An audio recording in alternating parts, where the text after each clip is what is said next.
from the Gaia Pro. Yeah. Okay. Okay. So all I'm going to just really do is just show the different types of lights.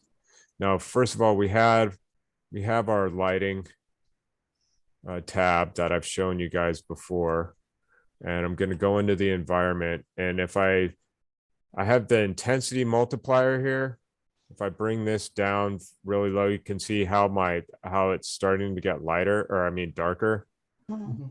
That was one way to make your scene darker, and like that, I brought down the intensity multiplier on both of them to bring it down. If I turn off my camera or my directional light, then it's really dark. Yep. And if I change this to, that's a sunny skybox. Let's just use a regular skybox there. And I can actually turn this on. I can bring the intensity down really far. And if I move it, where is it? You can see that it starts to make everything darker. Looks like a great sunset. Yeah. Yeah. So that's one way that you can make things darker in this. And I'm doing this on purpose because what I'm going to do is I'm going to create a light here. You've got directional light, a point light, a spotlight, area lights, reflection probes, and light probes. Now, the direction light is like a sun. A point light, I'll bring that out.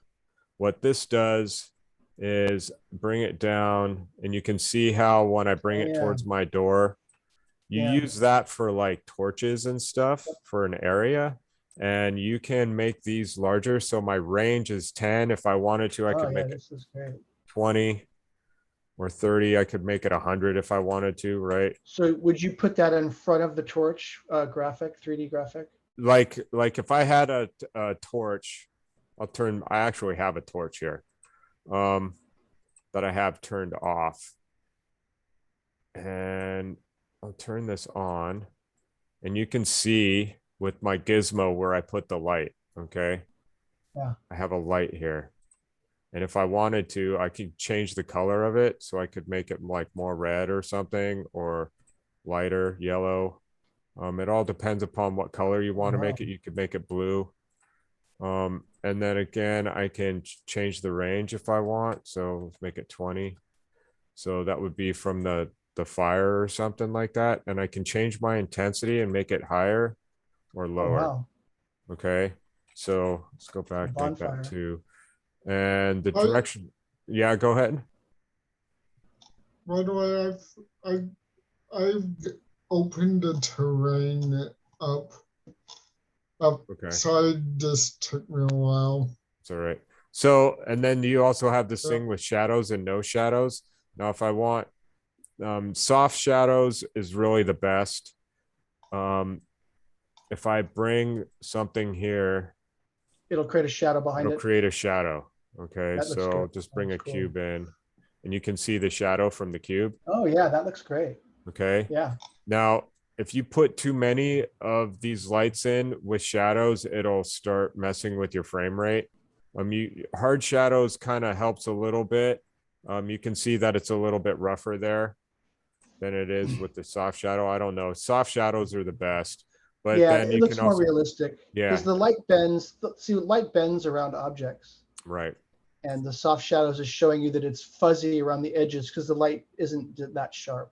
Right. And then you can have it with no shadows, which obviously is the most cost effective. But the problem with doing no shadows is like if you're putting it in a dungeon or something like that, your light will then go through the walls, and you don't want that. So you put on soft shadows. And then there was that one. And then let me turn this off real quick. Where did you get the torch object? I made it. It has, okay. I And the made fire the actual flames? the fire flames was a particle that was in the standard assets, I believe. Okay. You can create particles. I can go over particles later, but there's prefab particles in it. In the standard assets, okay. Yeah, so there's like afterburner and stuff like that, explosion. if I play it, Wow. let's see, where is that? Explosion. It's got all kinds of different stuff in it. Fireball, shock. Yeah, shockwave. Smoke And these are blast. just all different, these are all just different particles added to it. Can we see some of these? Is that possible? Yeah, I can play it. Here, let me see. Can I make this just run? Let's see if I can just run it and see if you guys can see this stuff. See how Oh, yeah, that's great. yeah. And then I turned the torch off, but let me turn the torch back on again. This was a setup that I had so that this was turned off until you actually came up to it, but and I had a trigger on it, but I'll just turn it on. It might turn it off. See how the explosion Oh, went? yeah, that looks great. And so with the sound effect, that's going to be just a really good Right. game element. And you can see how the torch itself is making it the light move around and stuff Look at the like that. shadow on that. That looks great. Yeah. Oh my gosh. Stay away from the monster. Oh, see, and I'm turning. I have a trigger so that I can turn it on and off. Turns off the, yeah. Okay. So So that helps with the memory and the Yeah. frame rate, turning them off. right, if I'm not near it, I want it to actually be off if I can't see it, and so that's why I put that on there. So that's a script that you found. A script that I made, yeah. Okay. I believe it's in it. Maybe it's not. I can give it to everybody if it's not already in that project. Okay, so there's that, and that is a point light. Okay, here's the point light again that we have over here. Like I said, you can change the intensity, and it can be real time, mixed, or baked lighting. So the bake lighting has to do with when you bake your lights. It makes it so that it's not as in it's more cost effective, and it can put shadows on places and stuff like that. I usually use real time because I'm not baking my lights a lot of the time. Sometimes it's really hard to do it, but they've made it better. So the baked the lighting is going to be the same no matter what happens in the game. Right. Exactly. And the real time, if like, for example, the zombie goes in front of the light, it will change. It'll change the shadow and stuff like that. Yeah. Yeah. So the baked is what we did for Gaia because it depends upon what the light is set at. Mm-hmm. If the light is set to just baked, then it'll just look like this. And when the monster comes through and it's got shadows on it, you won't see the shadow on the wall because it's baked. If it's mixed, you'll get both. And if it's real time, then it'll create the shadow. Whatever happens in the game for real time happens in real time. Okay. Do you understand what I meant by that? I do. Do you guys understand? It's kind of like if you're running in front of the torch, this torch over here is real time. If it was baked, then the light might not move and the shadow wouldn't change, but I could move this cube out of the way and there would still be a shadow there. Yeah, because you baked it in and right. It's just set. And it's just set. Okay. So I've got a point light. Let's go to another light real quick. An area light. I never use area lights. I just never used them before. I don't know why. They're really more and it's bake only, and I just have never used them. I would just forget about those. What's another one here? Okay, we've got the spotlight. Okay, so what a spotlight does is you can see how it's got a spot on the ground. It's like what you would use for a flashlight. And if I bring it up, you can see how the spot is getting bigger and dimming out some. Yeah. Depending upon how far it is. If you can make the scene really dark, the spotlight will be a very effective game. Right. Because then you can only see what you're moving. You can move it you can attach it to the character, right? Mm-hmm. Yeah. So like I would attach it to a flashlight and you can use it because you can maneuver it around. let's turn off this point light real quick. You can see the spotlight. If I connected the spotlight to a flashlight, bring it closer to the door, you can see how it would affect it. As in, if it was a spotlight, let's say this was attached to a flashlight in my hand, Yeah. you could see how it would reflect on the door. And of course, you can make the range longer. So if it was 20, it got a little brighter. You can make the spot angle different. You can change that. Yeah. And Yeah. there's also these things called cookies on it. And let's see if we have one in here. Usually it's at the bottom. This would be a cookie kind of thing, like the clouds, but circle flash. There's one that I've had before, and I don't know if it's in here. Let's try this just for the hell of it. Hollow circle. That didn't work. That doesn't look too hot. How about this one? Okay, see that? See, now it's got a reticle look to it. Soft cookie, that's kind of sucks. Hard cookie. There's one that was an actual flashlight cookie that I had, and I don't know if it's in here or not. That would do nothing. That's not good.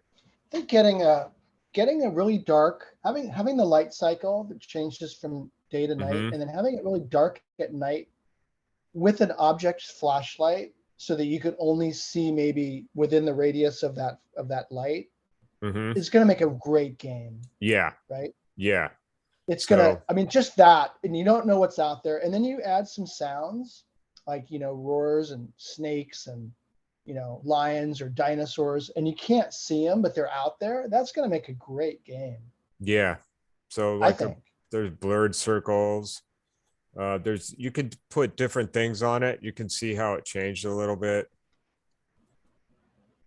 There you go. Stuff like that. Yeah. Right. So you can put these things onto them. And there was one that I had that was a really cool one it was actually a flashlight. It looked like the end of a flashlight. Here we go. Flashlight cookie. Okay. Here's another one. Right. So Yeah. you've got a flashlight cookie. Put that on there. You can change the size of your thing, and it looks more like a flashlight. Yeah. You can change the distance and how strong it is according to when you get closer and stuff like that. You can add shadows to it if you want to. No, usually I use it depends upon the scene. You might want to have shadows on it.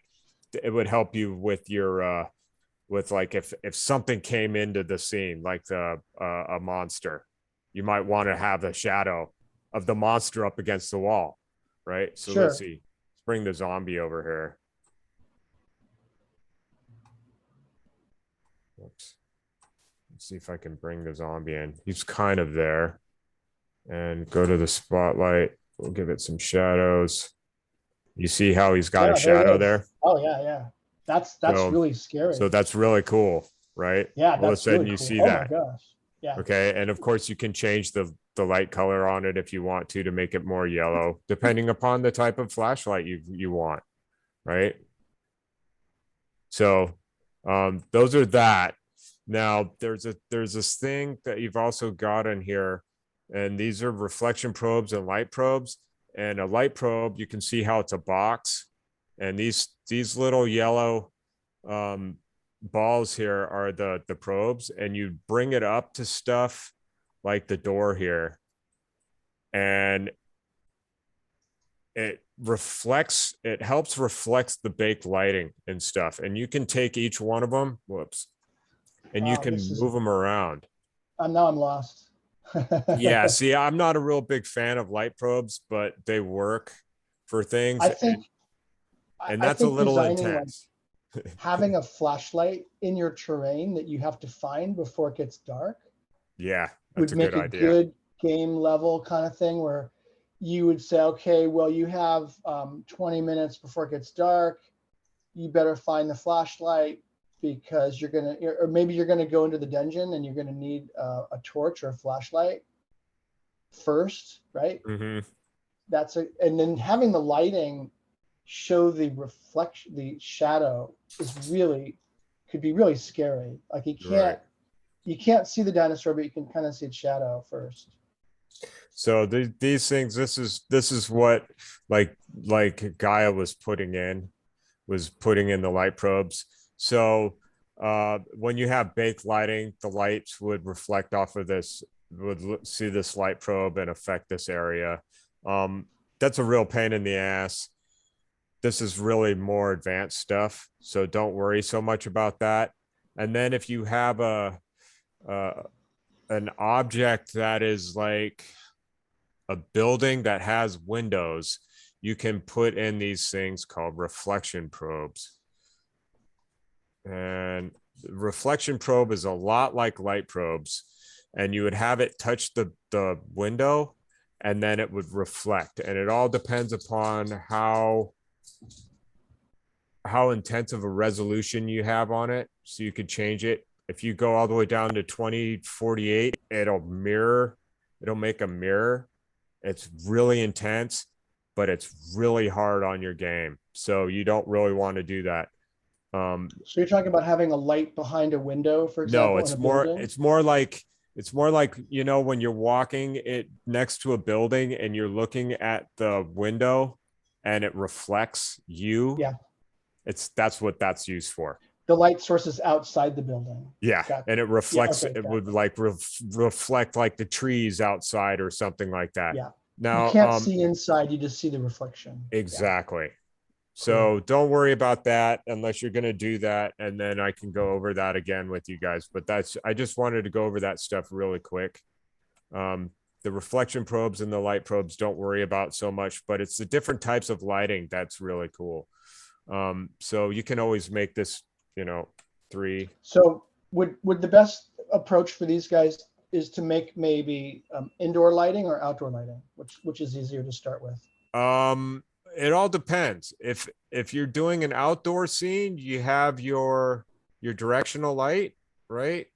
So I've got it down and I can turn it way up. Did I turn off where did I turn off? Oh, there it is right there. And right. So you don't want it to be too intense. If you make it too intense, it'll blow everything out. Nuclear explosion. Yeah. So it's, you know, 1 is pretty good. I think it might have been set to 2, but I can't remember. It also depends upon where it is in the sky. Okay, let's turn it to 1. Actually, a lot of the times I like it at 0.8 because that, to me, it looks a little bit better when it's in the sky like that. And